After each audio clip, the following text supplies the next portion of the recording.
Good afternoon and thanks for joining us on Nationwide on the network service of the NTA. I'm Hawa Salihu Adama. We start with the judiciary today, where President Muhammadu Buhari has approved the appointment of Honorable Justice Dongban Memsem as the acting president of the Court of Appeal for an initial period of 3 months with effect from March 6, 2020, when the incumbent president of the Court of Appeal, Honorable Justice Zainab Bulkachua, would statutorily retire from service. A statement by the Senior Special Assistant to the President on Media and Publicity says Justice Memsem is the next most senior judge of the Court of Appeal and will be acting pending when a substantive appointment to the position of the President of the Court of Appeal is made by President Buhari, subject to the confirmation of the Senate.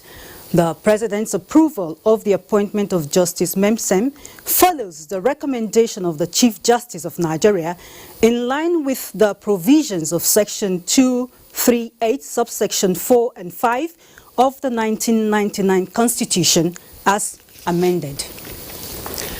To the legislature now, where the Senate has approved $22.79 billion as the 2016 to 2018 federal government external borrowing plan. The loan request transmitted to the National Assembly by President Muhammadu Buhari on November 17, 2019 is basically to fund projects in critical sectors of the economy, including mining, power, transportation, works, housing and social development. The report of the Senate Committee on Local and Foreign Debts, which met with 13 federal ministries and some departments and agencies of government, explained that the loan will close infrastructural deficit and also make Nigeria a media hub for Africa through the digitization of the Nigerian Television Authority. The Senate also approved the 2020 budget of the Niger Delta Development Commission of 340 billion naira, of which 306 billion was allocated to development projects. Meanwhile, the House of Representatives has passed a resolution to investigate alleged $30 billion annual revenue leakage from various malpractices in allocating foreign exchange to companies by the Central Bank of Nigeria and other sources. Following a motion of urgent public importance from Representative James Faleke, House members expressed concern over diversion of forex, tax evasion and other malpractices being perpetrated by public and private entities. House committees on finance and banking and currency were mandated to carry out the investigation. Also to be investigated by the House are alleged extortion, passport racketeering and corrupt practices by the Nigeria Immigration Services as moved by Representative Chinedu Oga. To other matters now, in line with federal government's response mechanism to contain the spread of COVID-19, environmental health officers have been provided guidelines to ensure adherence to standard procedures in their operations. Let's now join Onengie Fanface for the details.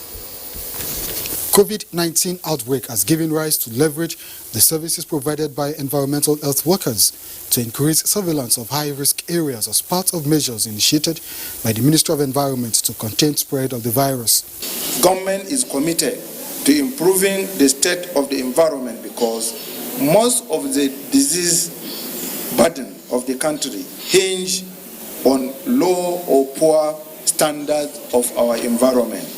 Consequently, a guideline to ensure safe and effective operations has been provided for environmental health officers. It's not only Lassa fever or coronavirus. We are faced with a lot of challenges of emerging and emerging diseases. So the environmental health workforce are ever ready. For the environmental health officer in the field who have been going about walking as if like a sheep without a guide. Today there is a shepherd given to us. In addition to surveillance, practitioners can now verify data and produce reports to facilitate management of COVID-19 and other diseases associated with the environment. In Abuja, Onengiye Fineface, NTA News. In the meantime, the coronavirus, with its dramatic effects in morbidity and mortality, is currently driving a conversation on infectious diseases and the attendant psychological distress on communities. Fear and anxiety are often major indicators of how people react to news and outbreak of deadly infectious diseases. Public health care administrators therefore describe rising apprehension across the country, despite assurances from the authorities as behavior consistent with such social situation. Dr. John Oladejo joins us via telephone now. He was in charge of coordination and logistics for the Ebola response in Nigeria in 2014, and he is currently the National Incident Manager for the COVID-19 response. Good afternoon to you, Dr. Oladejo. Good afternoon. Thank you for having me. Thank you for joining us. Based on your experience in the management of deadly infectious diseases, take us through what it is like what is likely ringing in the heads of those directly managing the coronavirus index patients in Lagos and all the patients being tested. Thank you very much. So when you talk about a highly pathogenic infection like Ebola and the one we are having now, COVID-19, it's a very highly pathogenic infection, especially Ebola. And at that particular time, we don't really have the experience of what we have now. In that period, we were actually panicking. We don't really know how we're going to go about it until when we just started, and then we were gradually doing it. But this time around, we are fully equipped, because at that time, the Nigerian Center for Disease Control was just evolving. But now, we have been established by an act, and we have highly skilled experts as our Director General. So we have actually put in place preparedness in such a way that we have what we call technical working group that have been working day and night to prepare for any eventuality. Actually, we are preparing for early prevention. But now that this one came in suddenly, we have started working, and we are actually, winning. Okay, so can you compare and contrast the initial public reactions to the Ebola and the coronavirus, and ideally, how should Nigerians handle themselves? Yes, for Ebola that time, everybody was in a state of panicking. They don't really know what to do. They don't really know how to do it. But this coronavirus, COVID-19, we were highly prepared because we knew it was coming. So there was a lot of jingles, there was a lot of information given, about the effect of this virus. So when it came, we were just telling them they should not be fearing, they should not panicking, they should listen to experts. And we have been disseminating our information from the national level to the grassroots level. So what was ringing in the mind of the health workers and the patient that time was far different from what their attention now.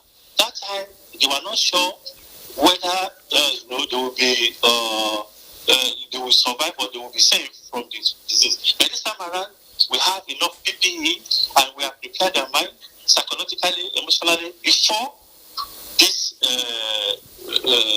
this case entered into the country. So this time around, they were rest assured that they will not contact it, because they have been fully protected.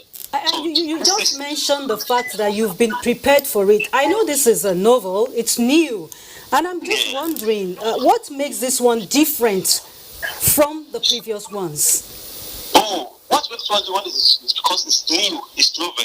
We don't really know every information about it when it first started. Unlike the other one that we have known, the sequencing, we have known everything about the epidemiology, we have known about the case management system. This one was quite different. So the scientists are just walking around the clock to ensure that they unravel most of this mystery. So that is just Dr. Valedictory, what will be your final word? My final word is just to tell those people that are actually spreading fake news to stop doing that. And we should not allow individuals to be sharing them. All what they need to do is that for this particular disease, they should practice hand hygiene as well as respiratory hygiene. What I mean by that is that they should continue to wash their hands anytime they go to the toilet or whenever they know that they have touched something that they believe is contaminated. Thank you very much, Dr. John Oladejo. That will be all for now. We appreciate your contribution. Okay, thank you. And moving on, the management of the Sam Mbakwe International Cargo Airport, Owerri, has assured that there is no cause for alarm as more measures are being put in place to ensure the safety of passengers in the face of the coronavirus outbreak. NTA News visited the airport for a situation report. Over now to Kingsley Ononiu. A visit to the Sam Mbakwe International Cargo Airport, Owerri, reveals that the management is not leaving anything to chance towards ensuring the prevention of infection through their facility. Already, the entry and exit points have been provided with facilities for hand washing as well as sanitizer. We have been monitoring all the people to see so that we can dictate any person that has this illness. Sam Mbakwe Airport is so sensitive that it's covering Enugu, Imo, Abia, and Anambra, and that's where we are very serious about it. The airport manager, Rejoice Ndudinachi, says management has organized pre-training for staff at the establishment on effective handling of passengers, but stressed the need for compliance with ground rules. They should not be afraid. We've already put measures on ground. People can travel, but people should avoid crowded areas. So we're actually trying to make sure we don't have long queues here. In Owerri, Kingsley Ononiu, NTA News.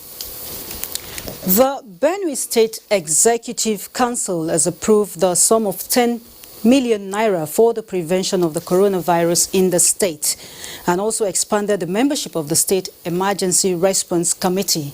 Commissioner for Information, Culture and Tourism, Gunan Adingi, said this while briefing newsmen at the end of the State Executive Council meeting in Makurdi. Over now to Ben Hanya.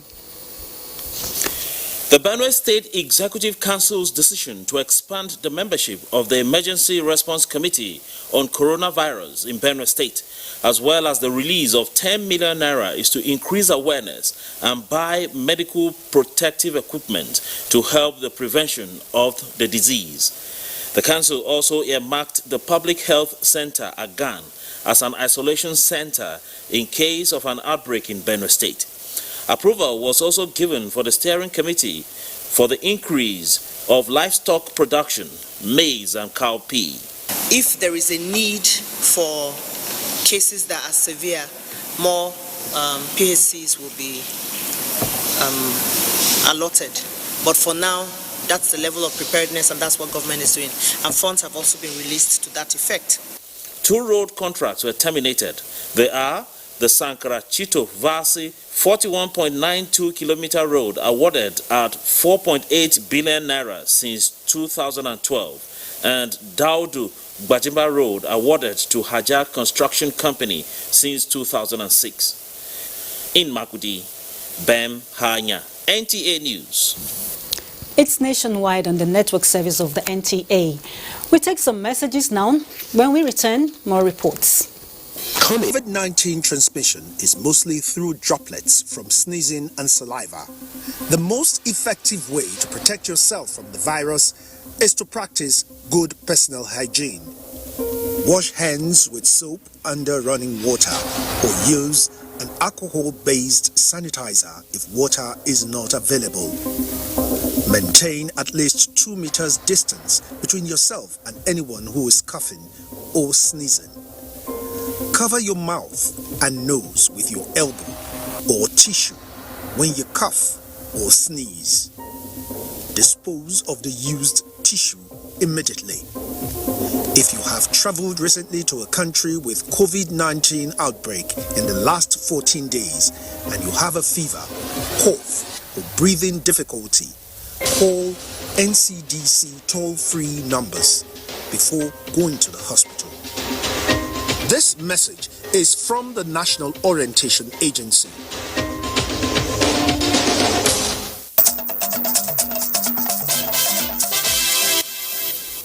Thanks for rejoining us.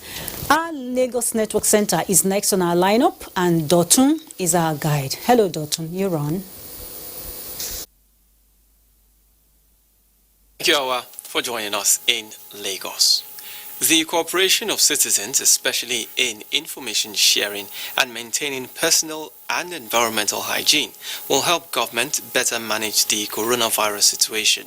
This is coming from the Lagos State Deputy Governor, Obafemi Hamzat, during an enlightenment program on the management and control of coronavirus in Lagos. Joyken Ababoya has the details.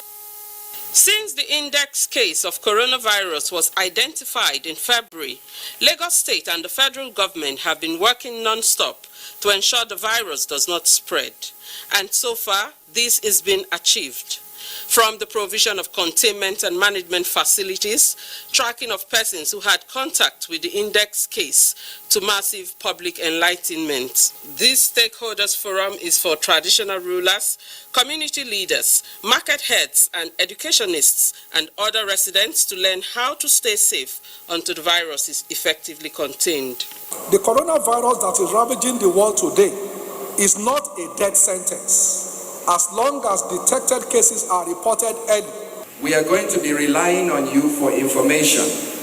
We're going to be relying on you to perform good personal hygiene.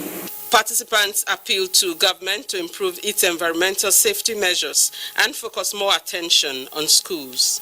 We should return this environmental sanitation period.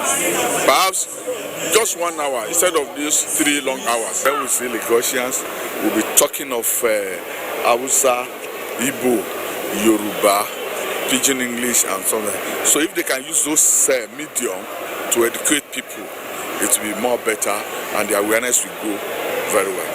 The Lagos State government is using this forum to mobilize leaders of various sectors to sensitize the masses on the need to imbibe habits that will protect more people from being infected with coronavirus. In Lagos, Joyken Ababoya, NTA News. Away from health, the goal of ending piracy in the Nigerian waterways and the Gulf of Guinea is receiving legislative push as the House Committee on Maritime Safety, Education and Administration has promised legislative backing to ensure the full operation of the nation's integrated maritime security and surveillance infrastructure. The committee members were on oversight to critical maritime facilities in Lagos. Michael Olaleye reports.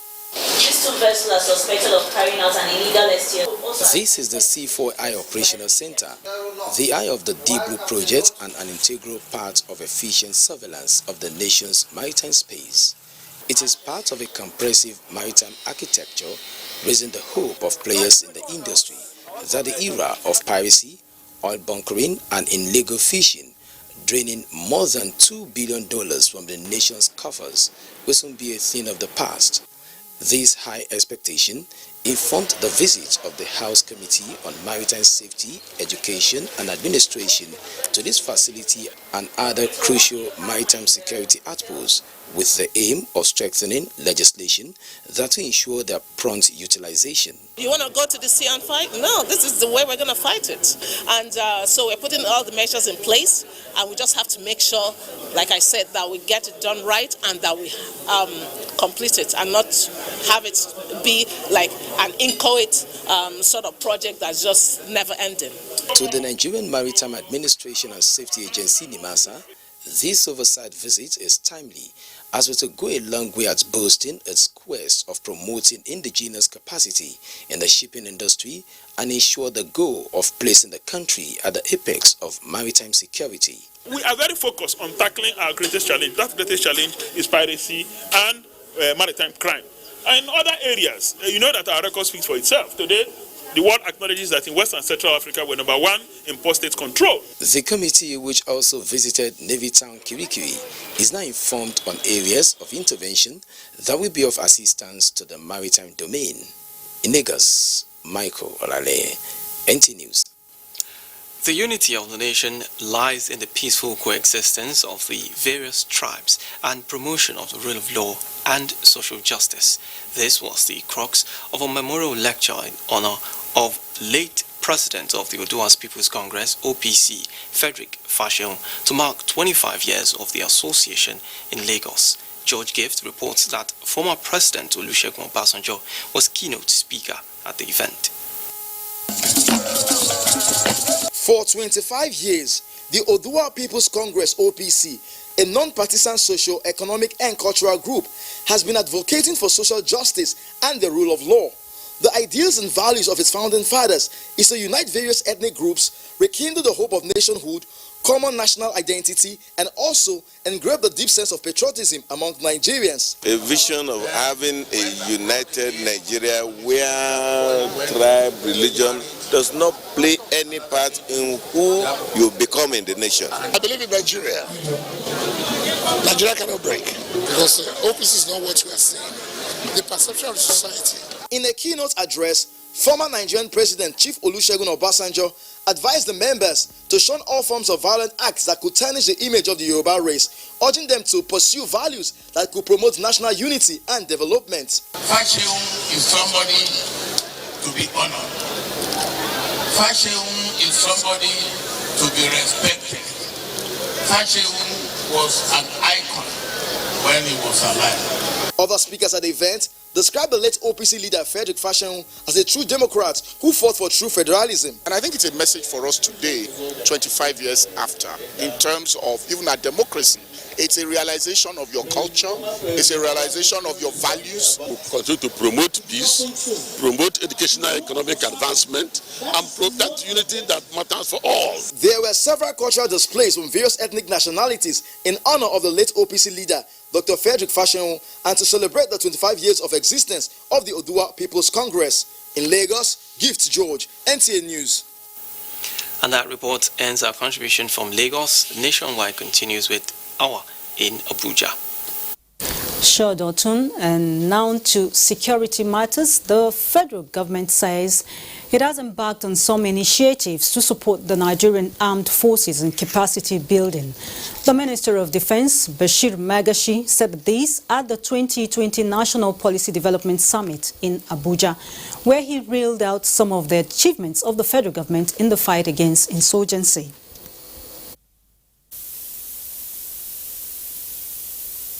It is worth to note that we have reactivated and also procure quite a number of mines-resistant ambush protectors, which we call AMRAs, and the attack and helicopters, as well as fighter intelligence surveillance recognizing aircraft.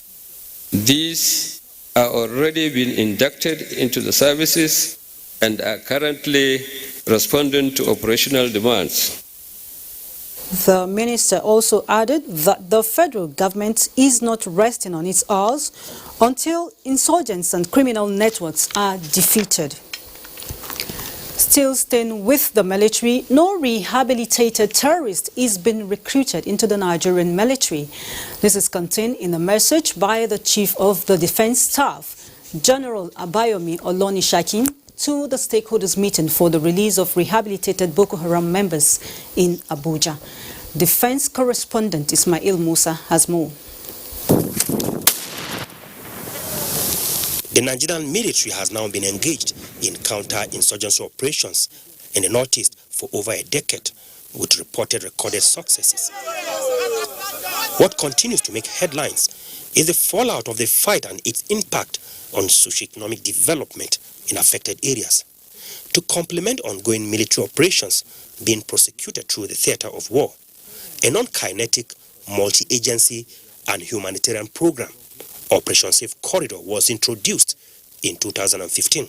President Muhammadu Buhari established Operation Safe Corridor to create avenue for willing and repentant Boko Haram fighters to surrender and go through a well-structured de-radicalization and rehabilitation program. A program that admits low-risk repentant Boko Haram members involves intensive profiling, counseling, and skill acquisition program has so far received 893 clients, comprising 874 adults and 19 minors.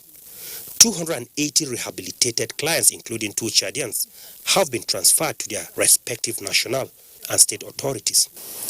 There has also been fears that products of the Operation Safe Corridor are being recruited into the military and paramilitary organizations. I wish to categorically refute this claim and assure Nigerians that none of the clients rehabilitated from the Operation Safe Corridor scheme has been recruited into the Nigerian military or any sister security agencies as stringent measures are put in place to prevent any such things from happening. The task before this platform is to design a modality for the smooth transfer of 606 clients that are due to complete their de-radicalization, rehabilitation, and reintegration program in June this year. And Kemi is on standby in our Ibadan Network Center for more reports. Hello, Kemi. Hello, Hawa, and a warm welcome to Ibadan. The Oyo State Security Network Bill 2020, popularly referred to as Amotekun Bill, has been passed into law. Correspondent Dayo Gushola reports that the passage was not just speedy and smooth, but also dramatic, as legislators appeared in leopard skin uniforms. The arrival of the lawmakers into the Alo chamber was a departure from the usual norm. Each of the lawmakers made their way in with attires similar to color of the leopard. The sergeant-at-arms and civil servants in the House of Assembly were not left out. After the report of the public hearing held on the bill was presented by the Chairman, House Committee on Security, the House constituted itself into the Committee of All for clause-by-clause consideration of the bill. The bill was later read for the third time and passed into law. I'm very optimistic that the Southwest and Oyo States are on the path for rapid, fast development. As you can see, we have vehicles, and we are even going to purchase even more vehicles in order to support them. The excitement among the lawmakers after the successful passage of the 2020 Oyo State Security Network Bill is impressive. Now left to be seen is the impact of this bill and the call on the security of lives and properties in Ibadan. Dayo Gushola, NTA News. Following the index case of COVID-19 in Nigeria, the Kwara State government is intensifying efforts at preventing an outbreak of the disease in the state. To this end, an isolation center is to be opened at the Sobi Specialist Hospital, Ilorin. Aisha Abubakar Yahya also monitored activities at the Ilorin International Airport. This is an isolation center being put in place by the Kwara State government. Although work is still in progress, when completed, it could accommodate over 100 patients. The state government has also adopted a multi-sectoral approach to prevent any outbreak of the disease. We mobilize our people to go to different parks, motor parks, to sensitize the drivers and to sensitize the passengers on the symptoms of coronavirus and what you should do in case they suspect anybody. At the Ilorin International Airport, thorough screening of passengers coming in and out of the airport is in place, while various precautionary measures are also being adopted to prevent the coronavirus. Being the gateway to Kwara State, and we are putting everything that is required to prevent the outbreak of coronavirus in Ilorin Airport. Usually when I travel, I try to take precautions, but I'm not touching anything all the time. But the most important thing is that they said we should always wash our hands. Medical experts are insisting that maintaining clean and healthy environment go a long way to prevent coronavirus outbreak in Kwara State. Aisha Abubakar Yahaya, NTA News. And in the meantime, residents of Ijebu-Ode have been advised on how best to live a healthy lifestyle and avoid contact with the coronavirus and its spread. Correspondent Joel Popola has the report. Nigeria is the latest country to record a case of coronavirus, with the Italian expatriate who tested positive to the virus. Since the news broke out, the federal government's effort has been in top gear to curtail further spread of the virus through massive public enlightenment. The virus can be contacted through human contact, hair transmission, and touching of contaminated objects. Some of its symptoms are fever, muscle pain, headache, cough, difficulty in breathing, among others. It's more of an hygiene thing. We have to be more careful and think about our heads, what we should do and what we should not do. How prepared is Ogun State government in combating the disease? The government of Prince Akwabedo is perfectly in control. Everything has been put in place to ensure that there's no crisis in Ogun State at all. Nigerians are advised to improve personal hygiene and seek medical care early enough to ascertain their status. In Ijebu-Ode, Joel Popola, NTA News. And that's it from Ibadan. Nationwide continues with Hawa in Abuja. Very well, Kemi, and we are now joined with judicial matters as the Economic and Financial Crimes Commission has arraigned one Charles Abonyi, an auditor with the Pension Transition Arrangement Directorate, for his alleged involvement in a pension fraud. Olabode Arewa reports that Abonyi was arraigned before an FCT High Court in Wuse on a 4-count charge. The issue arose when one Tabitha Friday, a pensioner's next of kin, filed a complaint before the EFCC that Charles Abonyi allegedly collected 30,000 naira from her to process the pension benefits of her father, Felix Moka. The incident, which allegedly occurred sometime in March 2016, is contrary to Section 8, Subsection 1 of the ICPC Act of 2016. The Prosecution Counsel, Sunday Roberts, informed the court of his readiness to tender evidence to prove the allegation of fraud against the defendants. Counsel to the defendant, Samuel Ajayi, prayed the court to allow his client to continue enjoying the administrative bail earlier granted to him by the FCC, while the defendant prepares for defense. Justice Ajoke Adepoju granted the prayer and adjourned the matter to the 2nd of April 2020 for commencement of trial. In Abuja, Olabode, NTA News. Justice Williams Olamide of the Ondo State High Court has sentenced a 32-year-old man, Akinola Michael, to life imprisonment after finding him guilty of kidnapping a middle-aged widow, Mrs. Ehizoge Adeyeye. Olajide Bello reports.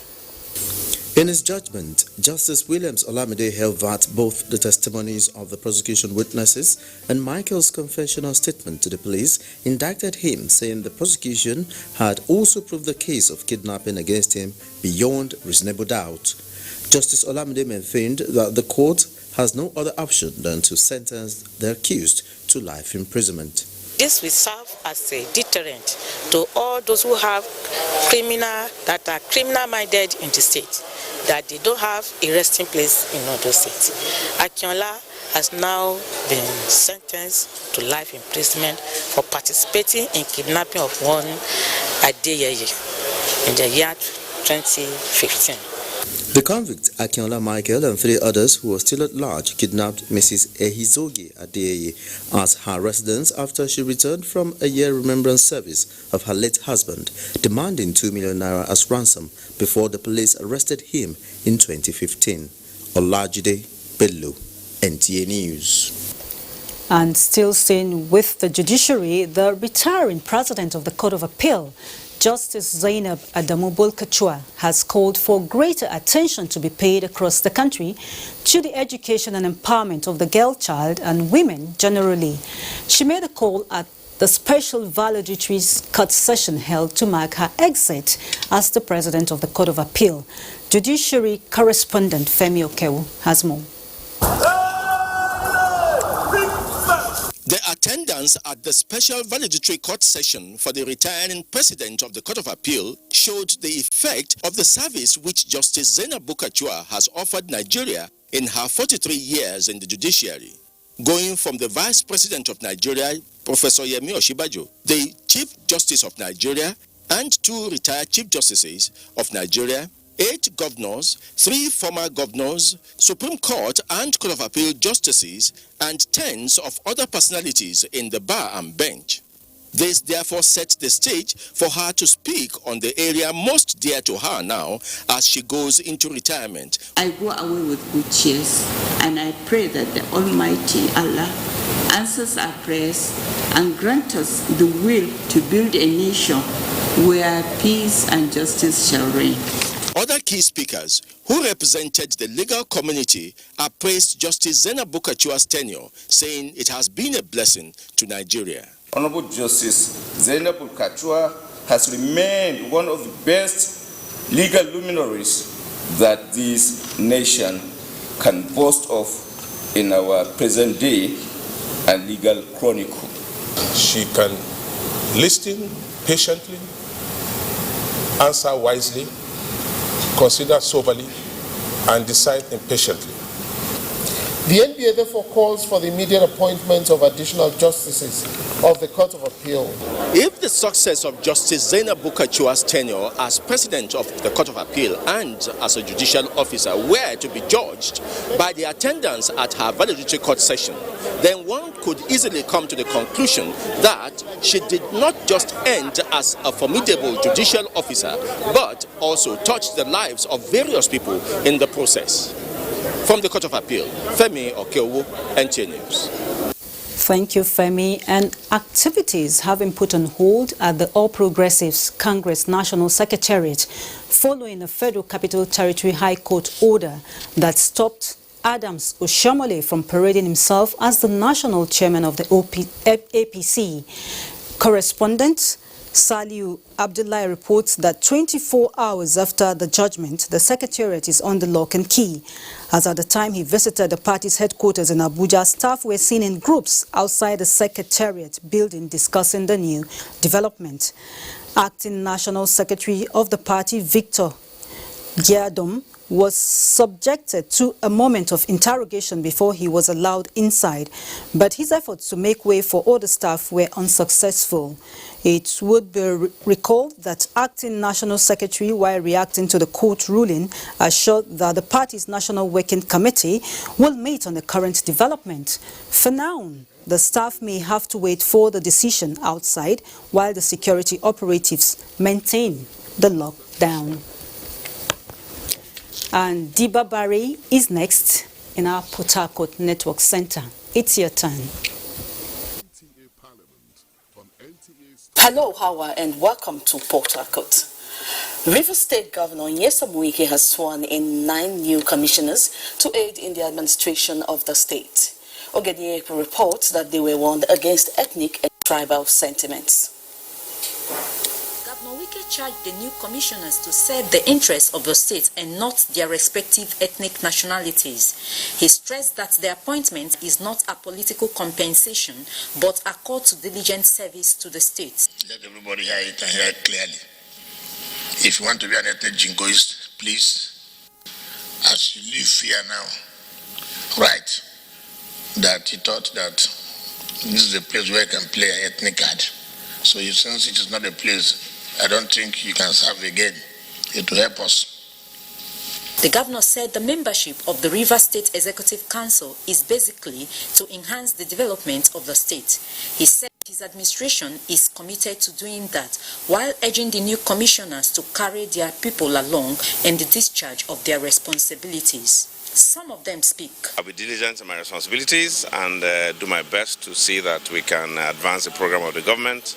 If you know your boss is a workaholic, hardworking, you will also catch up with his pace. In Port Harcourt, Ogedinyekwe, NTA News. In a bid to ensure seamless and convenient processing of rice with maximum output, the Cross River State Government is building an ultra-modern vitaminized rice mill in Abuja.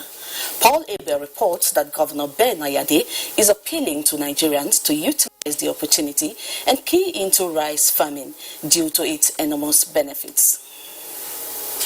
The ultra-modern rice mill built by Governor Ben Ayade is considered the biggest in Nigeria, with a storage capacity of over 6,500 metric tons. The project, which is in its advanced stage of completion, with the construction of a 37 meters height elevator, 3,000 by 2 ton silos, will produce varieties of rice, create job opportunities for over 20,000 people in order to meet the intended work shift designed for the factory.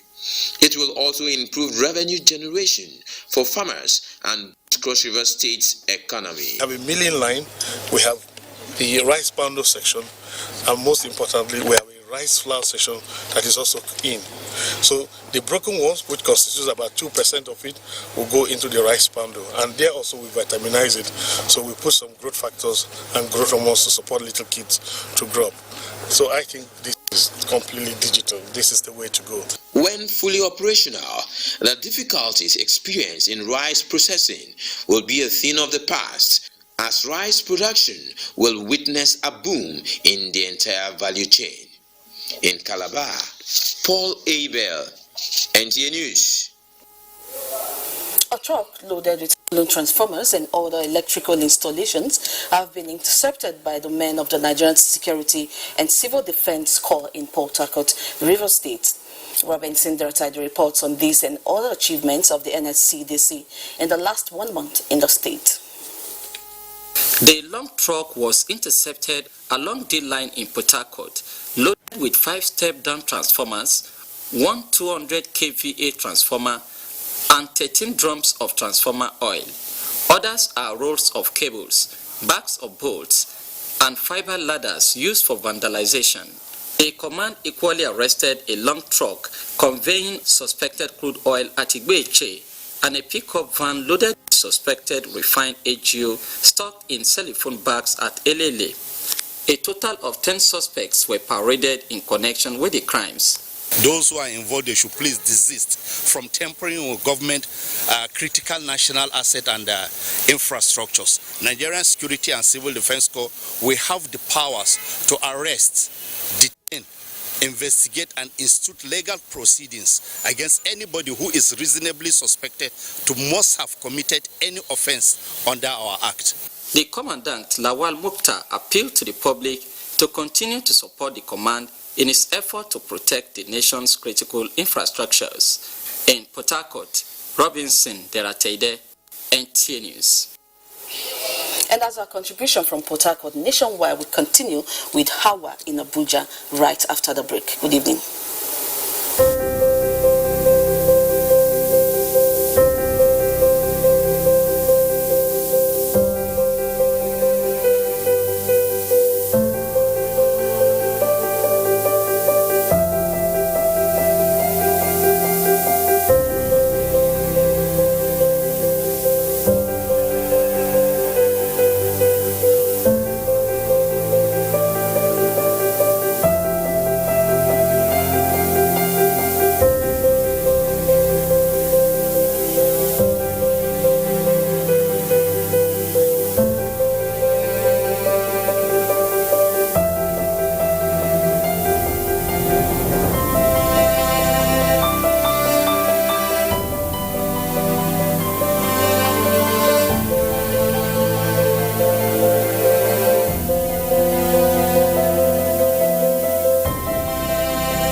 Not so fast. Look, I'm tired.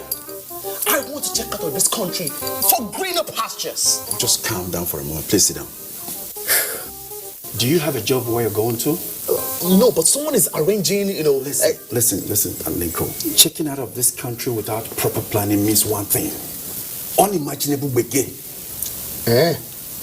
I've been in the diaspora, but legitimately doing great things at home and abroad. As I've been saying, without the proper footing abroad, the risk is not worth it. Listen, Alinko, it's better to be home than be trapped abroad, or even end up in prison.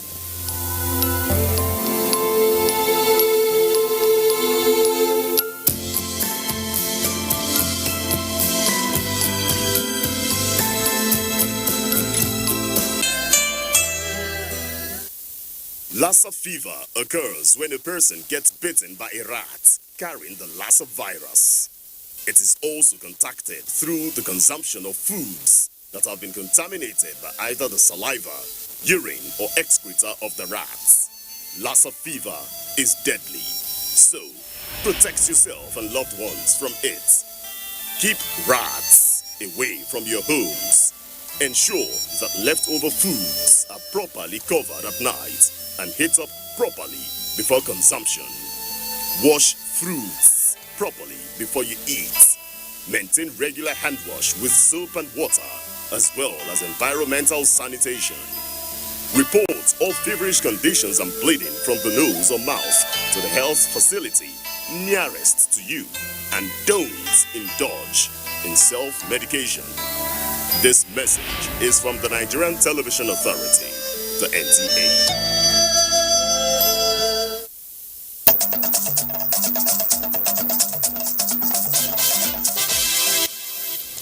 Thanks for rejoining us. It's Nationwide.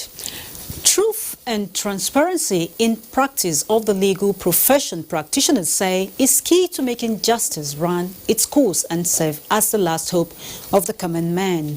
Legal practitioners and NTA's Good Morning Nigeria stated these while discussing the subject, lawyers and the dispensation of justice. Olusheye Adiabu has more.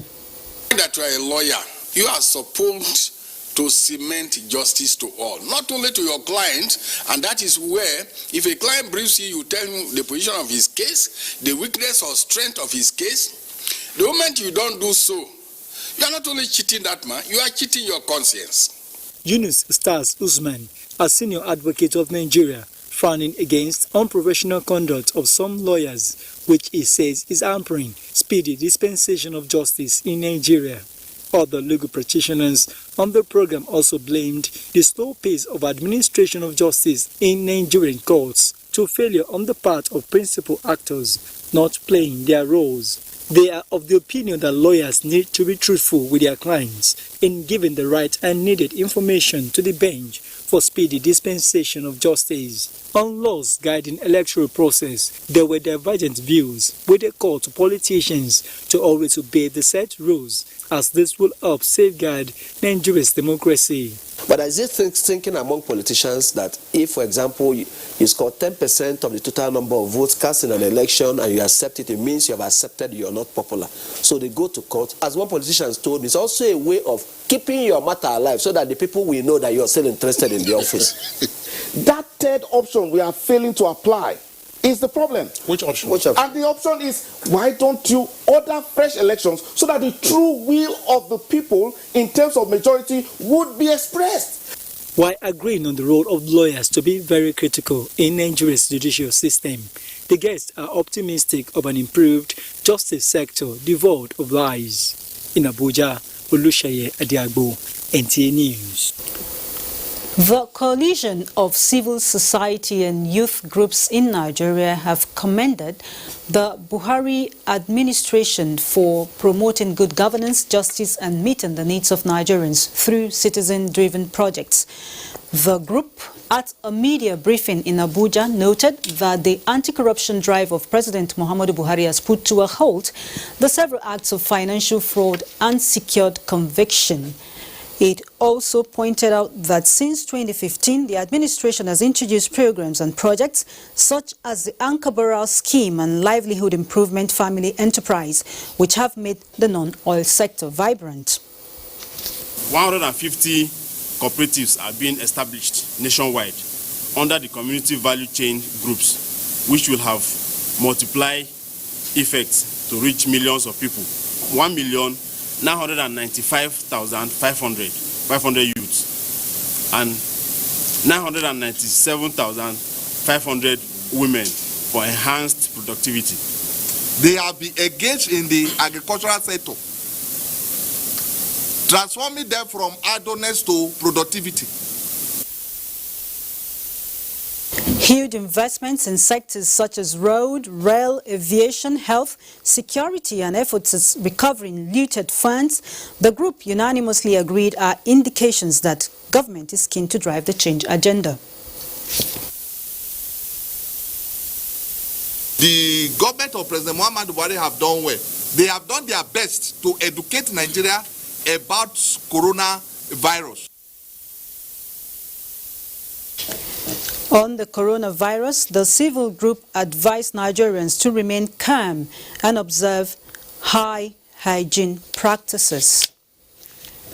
And Kene Emagbodike is next with the sports update.